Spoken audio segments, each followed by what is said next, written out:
विधानसभा में मंत्री भगत बोले, चंद्राकर की भाषा सड़क छाप की तरह। अजय ने कहा कि सरकार को संवैधानिक संस्थाओं पर विश्वास नहीं, फिल्म आदिपुरुष का मुद्दा भी गूंजा। मानसून सत्र के आखिरी दिन सदन में अविश्वास प्रस्ताव पर देर रात तक चर्चा चलती रही। इस दौरान बीजेपी विधायक ने कहा कि सरकार का संवैधानिक संस्थाओं में विश्वास नहीं है। राज्य में एकल नाटक चल रहा है। मंत्री सोचते हैं कि उनका कोई रोल है तो वे गलत है। लाठी हिलाने वाले लोग सोच रहे हैं कि वह मंत्री हैं। चंद्राकर ने कहा कि इतिहास में पहली बार हुआ कि एक भी बजट सत्र पूरा नहीं चला। इस पर मंत्री अमरजीत भगत ने अजय चंद्राकर पर टिप्पणी करते हुए कहा कि इनकी भाषा सड़क छाप की तरह है, विशेषाधिकार कोडिफाइड नहीं है।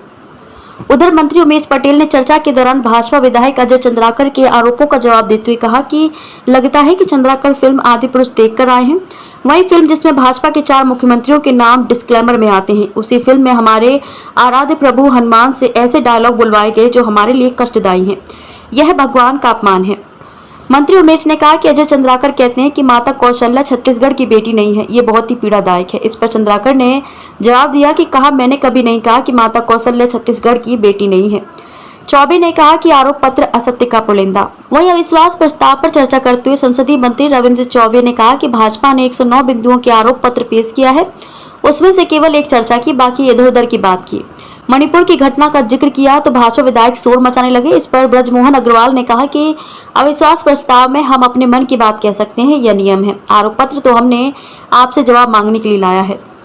इसके बाद रविंद्र चौबे ने कहा कि जब से हमारी भूपेश बघेल की सरकार बनी है, छत्तीसगढ़ का सम्मान बढ़ा, छत्तीसगढ़ के तीज त्योहार खान पान का सम्मान बढ़ा।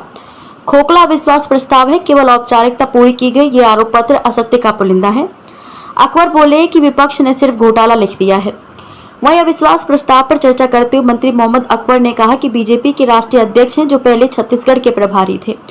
उन्होंने कहा था कि 1 साल तक चावल की दलाली खाना बंद कर दो तो सरकार वापस आ जाएगी। आज जो स्थिति हो गई है सब देख रहे हैं। विपक्ष ने विभाग का नाम लिखकर उसके आगे सिर्फ घोटाला लिख दिया है। विपक्ष ने सिर्फ वन घोटाला लिखा है, जबकि छत्तीसगढ़ में वन क्षेत्रों की बढ़ोतरी हुई है। वन क्षेत्र में 109 वर्ग किलोमीटर की बढ़ोतरी हुई है। विपक्ष ने 44 घोटाला और 110 आरोप लिखकर दे दिए हैं, जो कि तर्कहीन है। इसके पहले चर्चा के दौरान पक्ष विपक्ष के बीच तीखी नोकझोंक हुई थी। रायपुर में ST/SC युवाओं के नग्न प्रदर्शन पर विपक्ष ने जमकर हंगामा मचाया।